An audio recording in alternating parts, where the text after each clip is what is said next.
Mini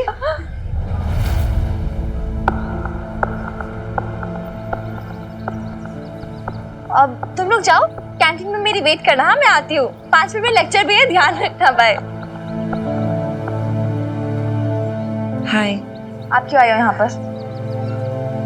बहुत important बात है जो मुझे तुमसे करनी लेकिन है। मुझे आपसे कोई बात नहीं करनी। But it's very important for me to talk to you. Mini please, I request you, I beg you. अगर इम्पोर्टेंट नहीं होता तो मैं यहाँ नहीं आती तुम्हारे कॉलेज में। मैं बबीता के पास भी जा सकती थी बात करने के लिए, बट वो बहुत इम्पल्सिव है। व्हाट आई मीन टू से इज कि वो जो भी डिसीजंस लेती है बहुत इमोशनल होके लेती है। तुम बहुत इंटेलिजेंटली प्रैक्टिकल होके डिसीजन लेती हो, इसलिए मैंने सोचा कि मैं तुमसे बात करूँ, तुम समझोगी मेरी इंटेंशन। मैंने वो जो ज्वेलरी थी ना तुम्हारी मॉम की, उनका स्त्री धन जो तुमने बीजी को वापस दे दिया था, वो एक्चुअली मेरे पास थी और मैंने वो अशोक को दिया था क्योंकि मैं चाहती थी कि वो खुद जाकर वो बबीता को वापस देकर आए। लेकिन सैडली वो स्टूपिड ने वो एक्चुअली यहाँ पटियाला में जो हमने बिजनेस इस्टेब्लिश किया है ना, तो उसके लिए कैपिटल की ज़रूरत थी और अशोक ने मेरी नॉलेज के बिना वो तुम्हारी मॉम की ज्वेलरी जाके गिरवी रखवा दी। So, what's new in that? मुझे पता है वो बहुत सेल्फिश है। Nothing new. Used to it now. And you know what? Frankly speaking, अभी हमें फर्क भी नहीं पड़ता। जब बेब्स ने मुझे बोला था कि वापस जाके दे दो, मैंने जाके दे दी and now we don't care. आपको जो करना ज्वेलरी के साथ करो, गिरवी रखवानी है, बेचनी है। I really don't care. But I care, mini. Please please मुझे मौका दो अपनी बात को कंप्लीट करने का। जल्दी करो, मेरे पास सिर्फ 5 मिनट है, उसके बाद मेरा लेक्चर है, मैं लेट हो जाऊंगी। 5 मिनट्स इट इज, उससे ज्यादा वक्त नहीं लूंगी तुम्हारा। मिनी वो जो ज्वेलरी को गिरवी रखवा के जो पैसे आए वो तो मैं अरेंज नहीं कर सकती, बट ये पेपर्स हैं कंपनी के, खुराना एंटरप्राइज। इसमें तुम्हें और बबीता को मैं 10% शेयर ऑफर कर रही हूँ। ये ज़रूरी नहीं है कि तुम अपना जवाब अभी इसी वक्त दो कि तुम क्या चाहती हो। अपनी मॉम से डिस्कस कर सकती हो या जो भी तुम्हें ठीक लगे तुम वो करना। Take your time. But Mini remember that jewellery तुम्हारी मॉम की थी। उसे गिरवी रखवा के जो पैसा आया उस पर तुम्हारा हक है, तुम्हारा राइट है।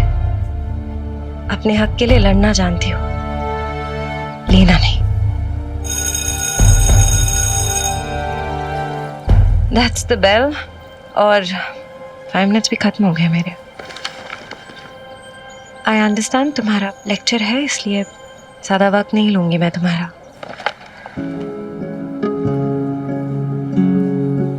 इसे रख लो प्लीज़, मना मत करना। सोचना इसके बारे में। मिनी महान बन के ज़िंदगी नहीं कटती है। You have to be practical। आलमी भी तो रिजेक्ट कर दी ना तुमने, वो भी तुम्हारा ही राइट था और इस पे भी तुम्हारा हक है, किसी और का नहीं। तुम्हारे और मेरे बीच में जो भी डिफरेंस है उसे परे रखकर सोचना, प्रैक्टिकल होके, इमोशनल होके नहीं। हो सकता है ये लाइफ तुम्हें दोबारा एक मौका दे रही है। सही और गलत की उलझन में इस मौके को गंवाना मत। See you later।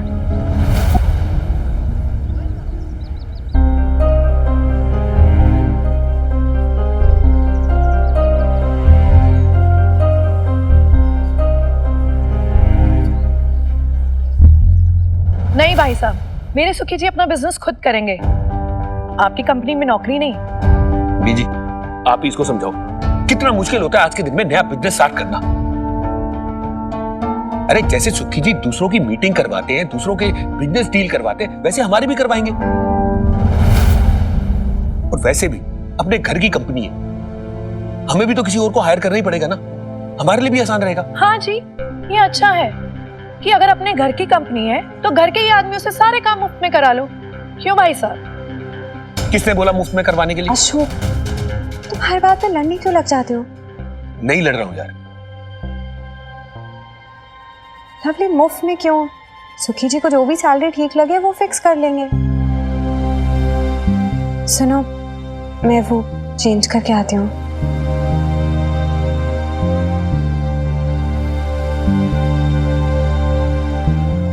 भाई साहब, इन्हें भी पता है? ऑफ कोर्स पता है लवली। मीता का ही तो आइडिया है। उसी ने तो कहा कि सुखी अगर ऐसे ही इधर उधर काम ढूंढ रहे हो उससे अच्छा हमारे साथ काम कर लेंगे। बस अगर सुखी को कोई प्रॉब्लम ना हो तो। नहीं नहीं, 100 बार नहीं। तुम्हें जो करना है ना करो, ठीक है?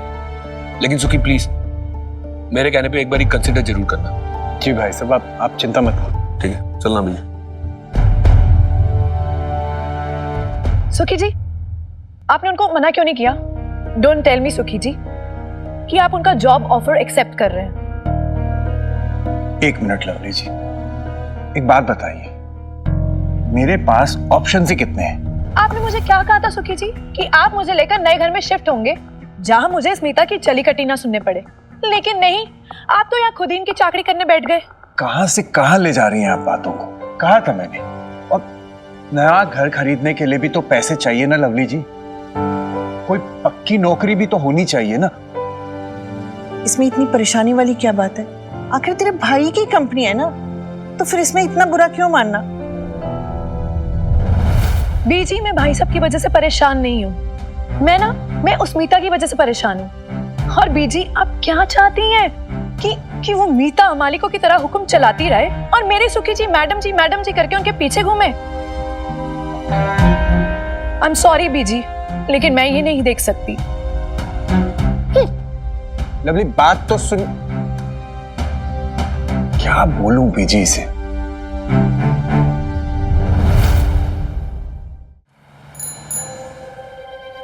पागल हो गई क्या मिन्नी? मुझे कुछ नहीं चाहिए। तेरे पापा जी और उनकी मीता से मैं जितना दूर हो सके ना उतना दूर रहना चाहती हूँ। वो क्या करते हैं क्या नहीं करते मुझे उससे कुछ लेना देना नहीं। उनका बिजनेस है, वो जाने। तो बेब्स, मैं तुझे उनके बिजनेस में इन्वॉल्व होने के लिए थोड़ी ना कह रही हूँ यार। मैं तो बस ये बोल रही हूँ, तेरी ज्वेलरी है, तेरा हक बनता है इस पे। अच्छा बेब्स, सुन, एक बार मना करने से पहले समझ ले इस कॉन्ट्रैक्ट में क्या लिखा है। इस कॉन्ट्रैक्ट के हिसाब से 4 शेयर होल्डर्स हैं। पहले मिस्टर अशोक खुराना, 30% शेयर है। सेकंड मीता बासु, 30% हिस्सेदार। फिर कोई मिस्टर वालिया है, उनका भी 30% शेयर है। और फिर तू है, तेरा 10% शेयर। इसका मतलब ये है कि कंपनी जब भी प्रॉफिट करेगी तुझे उसका 10% हिस्सा मिलेगा। बेब्स, क्या हो गया मिन्नी तुझे? तो मुझे उस मीता बासु की कंपनी में हिस्सा लेने के लिए कह रही है, फोर्स कर रही है तू। तू तो मुझे हमेशा कहती थी कि बेब्स कभी भी अपना सेल्फ रिस्पेक्ट मत छोड़ना, जिंदगी हमेशा अपनी शर्तों पे जीना। फिर क्या हुआ? बेब्स, मैं अब भी यही कह रही हूँ, ऑलराइट? लेकिन इसका ये मतलब नहीं है ना लाइफ हमें ऑप्शन दे रही है हम मुंह मोड़ ले। यार ये तेरी ज्वेलरी थी, तेरे पैसे, तेरा हक है ये। नहीं बेब्स, इस बार तो अपना हक मत छोड़ना, क्योंकि एलिमनी के टाइम तुमने बहुत इमोशनल होकर रिएक्ट किया था। हमें समझदारी से काम लेना है। लाइफ में प्रैक्टिकल होना बहुत इंपॉर्टेंट है अभी, और ये तू भी समझ गई होगी, राइट?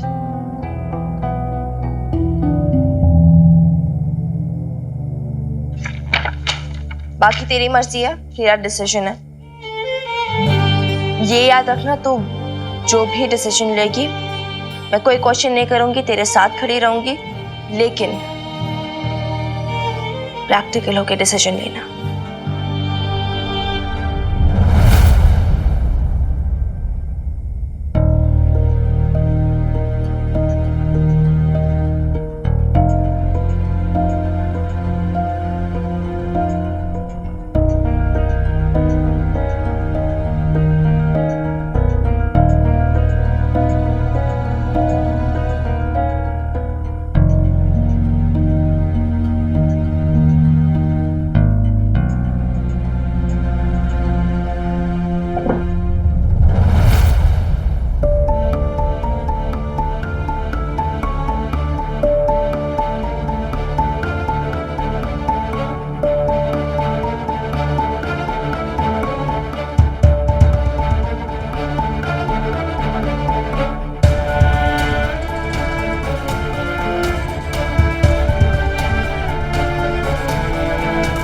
तुम सिर्फ मिनी की माँ ही नहीं, मेरी बीवी भी हो, अशोक खुराना की पत्नी।